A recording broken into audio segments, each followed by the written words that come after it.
여러분, 러시아가 우크라이나를 침공했습니다. 그에 대해서 서방 여러 나라들은요, 러시아에 대해서 경제 제재를 시작을 했어요. 이 두 가지 모두가 말입니다, 대한민국에게는 퍼펙트 스톰이 올 수밖에 없는 그런 상황으로 몰고 가고 있습니다. 그만큼 러시아발 충격이 우리 경제에는요 굉장히 커질 거라는 겁니다. 현재까지도 러시아는 우크라이나를 침공해서 지금 수도를 접수하느냐 마느냐 이런 상황까지 와 있는 상태입니다. 그러다 보니까 이게 서방은요 나토를 중심으로 해서 러시아를 빼곡히 둘러싸고 있습니다. 리투아니아, 라트비아, 폴란드, 루마니아 이렇게까지 말입니다. 그러니까 모양새는 신냉전이라고 해야 되나요? 2차 냉전의 어떤 모양새를 갖추고 있습니다.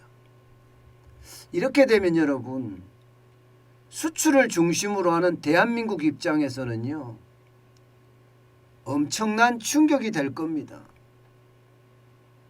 그동안은 미국 중심의 국제 질서가 잡혀 있다가 지금 그 질서가 변해가는 거거든요. 이제는 신냉전이란 말까지 나온다는 것은 기본적으로는 다극체제로 형성을 해 간다는 뜻입니다. 러시아라는 어떤 중심의 하나의 극이 하나 생기고요, 중국이라는 중심의 하나의 극이 생기고, 또 미국이라는 중심의 극이 생기고, 이렇게 다극체제가 세계 질서의 핵심이 된다는 뜻이에요. 이렇게 됐을 때 여러분, 지금 대한민국에 덮칠 그 파고는요 그 어느 때보다 큽니다. 지금 당장 이제 전쟁이 일어났으니까 당장 우리 곁에 충격으로 이렇게 다가오는 느낌은 없겠죠. 그러나 서서히 하나씩 그 충격의 도는 커질 겁니다. 당장 우리가 지표로 느낄 수 있는 것은요, 이렇게 되자마자 지금 원자재 가격이 대폭등하고 있어요. 유가는 유가대로요, 알루미늄은 알루미늄대로, 니켈은 니켈대로, 리튬은 리튬대로, 그야말로 원자재 지수가 지금 폭등에 또 폭등이에요. 오죽했으면 슈퍼 스파이크 터진다 이런 얘기가 나올 거예요. 슈퍼 스파이크라는 게 대폭등을 뜻하거든요. 대폭등. 그냥 폭등이 아니라 대폭등을 뜻합니다. 결국은 슈퍼 스파이크가 터질 가능성이 굉장히 커졌다는 거예요. 에너지 값도 마찬가지고요, 곡물값도 마찬가지고요, 여기에다가 광물값도 동시에 터진다는 이야기가 됩니다. 그렇게 됐을 때 여러분, 대한민국의 수입 물가는 어떨까요? 대한민국의 수입 물가는요 안 그래도 지금 굉장히 많이 올라가고 있는 상태였습니다. 작년 10월까지만 하더라도 36.3%가 올랐습니다. 말이 36.3%지 여러분, 이 물가가 오르는 수치가 36.3%나 오르는 것은요 도저히 우리나라에서는 지금까지 상상할 수도 없었어요. 엄청난 쇼크가 있었던 오일 쇼크 때나 기름값이 그만큼 많이 들어갔다 이렇게 이야기하지만 기름값 외에 모든 수입품이 동시에 지금 오르잖아요. 동시에. 그 충격파가 크다는 뜻입니다. 게다가 11월 달에 35%죠. 12월 달에도 29.6%가 올랐습니다. 심지어 1월에는 30.1%가 올랐거든요. 그러면 2월에는요. 더 오르면 더 오르지 덜 오르지는 않습니다. 그만큼 말입니다. 이게 물가가 굉장히 수입 물가가 굉장히 오른다는 뜻이에요. 자, 이렇게 됐을 때 대한민국에게는요 가장 충격적인 사실이 하나 벌어지겠지요. 뭐가 벌어지느냐? 환율까지 오르게 됩니다. 환율까지. 환율이 지금 그 어느 때보다 더 많이 올랐어요. 심리적 마지노선이라고 이야기하는 1200원대를 계속 유지하고 있거든요.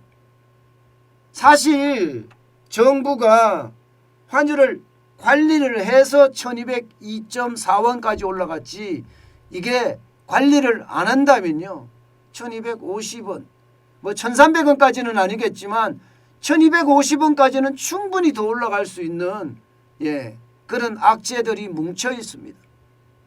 그러면 여러분, 안 그래도 수입 물가가 올라가는데 환율까지 이렇게 올라가면 여러분 어떻게 될까요?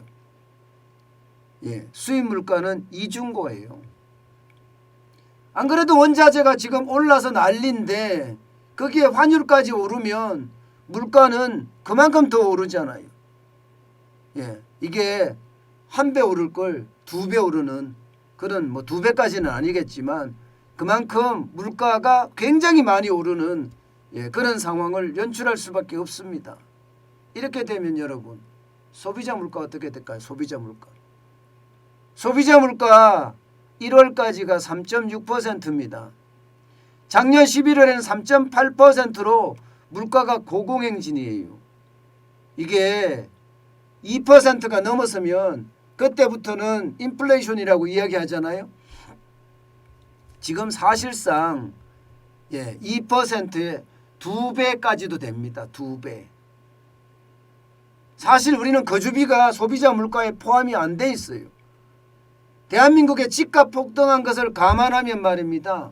그래서 거주비를 소비자 물가에 집어넣는다면 적어도 지금 소비자 물가가 통계청에서 발표하는 3.6%보다는 훨씬 높을 거로 예상합니다. 전문가들에 따라 다르지만 2% 이상 더 높아질 거라고 해요. 그러면 5.6%잖아요. 여기에다가 지금 러시아발 문제가 생기면 이게 문제라는 게 원자재 폭등이죠. 슈퍼 스파이크. 그렇게 되면 2월 달에는요 4%까지도 간다는 이야기가 나와요. 4%. 그럼 주거비를 포함하면 엄청난 물가죠. 그야말로 고물가 시대에 접어들었다, 이렇게 이야기할 수가 있습니다. 이 고물가라는 것은요 대한민국 입장에서는 성장을 막기 때문에 소비가 그만큼 덜 일어나니까 성장을 막죠. 이게 퍼펙트 스톰이 올 수 있는, 초대형 복합위기가 올 수 있는 첫 번째 이유가 될 수도 있습니다. 첫 번째 이유도. 그만큼 말입니다. 물가 폭등은 지금 그냥 시체말로 눈이 튀어나올 만큼 물가가 많이 올라갑니다. 그만큼 물가는요 지금 그 어느 때보다 상상하기 힘듭니다. 게다가 여러분, 환율은 그냥 안정화 갈까요? 지금 앞으로 환율은 또 어떻게 될지 모릅니다. 1200원에 계속 머물러 있다는 사실은요 이게 정부가 누르기 때문에 1200원에 머물러 있는 거지, 누르지 않는다면 용수철처럼 툭 튀어오를 수도 있습니다. 용수철 인상이라고 하잖아요. 용수철 인상. 그야말로 툭 뛰어올라서요 환율이 우리에게 충격을 줄 수도 있습니다. 결국은 말입니다. 고물가에다가 이제는 고환율까지 간다는 이야기잖아요. 고환율까지. 고환율도 여러분 1200원이 경제 위기를 판가름하는 심리적 마지노선이라고 이야기를 했잖아요. 그만큼 1200원이라는 숫자는요 이미 복합 위기라고 이야기할 수 있는 퍼펙트 스톰이 환율을 통해서도 나타나고 있다, 이렇게 읽을 수 있는 부분입니다. 결국 앞으로 했던 고환율 시대는요 퍼펙트 스톰을 더 빠르게 저는 다가오게 만든다고 생각을 합니다. 어디 그뿐입니까? 또 폭등하는 거 하나 더 있습니다. 금리요. 여러분도 알다시피 지금 대한민국의 기준금리는 1.25%입니다. 2월 달에도 동결을 했어요. 작년 8월에 0.25%를 올렸고요. 12월에 0.25% 올렸습니다. 그리고 올 1월에 0.25% 올려서 기준금리가 1.25%예요. 문제는 앞으로 금리를 더 많이 올릴 거라는 사실입니다. 한국은행이 암시적으로 지금 표현한 것은요. 1.75에서 2%입니다. 그렇게 되면 금리가 굉장히 빠르게 올라가는 겁니다. 2020년 5월 대비해서 말입니다. 아니면 2021년 7월 대비해서 8월에 올라갔으니까 7월에 대비해서 지금 금리가 얼마나 올라간다는 뜻이에요. 1.5%가량 올라간다는 뜻입니다. 여기서 근데 멈추는 것이 아니에요. 여기서 금리는 더 올라갈 가능성도 있습니다. 왜냐하면 기준금리가 이렇게 올라가면 말입니다. 대출금리는 당연히 더 올라갑니다. 대출금리는. 그만큼 말입니다. 금리가 많이 올라가는. 게다가 미국의 금리가 급속도로 올리게 되면 우리도 따라서 급속도로 올려야 되는 그야말로 고금리 시대가 또 도래한 거죠. 이렇게 말입니다. 아주 단순하게 봤습니다. 단순하게 러시아발 위기가 결국은 공급망을 붕괴시키고 이 공급망을 붕괴시키니까 원자재 가격, 에너지 가격, 광물 가격, 곡물 가격 다 올라갑니다. 다 올라가니까 대한민국은 대부분의 원자재를 수입에 의존하니까 당연히 수입 물가는 올라가고요. 수입 물가가 올라가니까 소비자 물가도 폭등하는 그런 사태를 지금 맞고 있고요. 게다가 러시아의 어떤 우크라이나 침공으로 인해서 세계 경제가 아무래도 위기의 어떤 모양새를 보이니까 우리 환율에 대한 불안정까지도 더 커지고 있습니다. 게다가 미국이 금리를 인상을 한다고 하니까 달러의 강세는 계속되고 원화의 약세는 더 빨라지는 고환율 시대를 맞고 있는 거고요. 거기에다가 미국의 어떤 금리 인상이 대한민국도 등 떠밀려서 금리 인상을 해야 되는 고금리 시대까지 지금 되고 있다고 하는 것, 이것은요 퍼펙트 스톰의 시작이라고 봅니다. 이제는 모든 그런 악재들이 현실로 다가와서요 현실에 지금 문을 두드리고 있습니다. 그 대표적인 게 여러분 이거 보세요. 무역수지가 적자가 나고 있습니다. 작년 12월에 4억 5천만 달러의 적자였습니다. 2022년 올해 1월에는요 48억 9천만 달러의 적자입니다.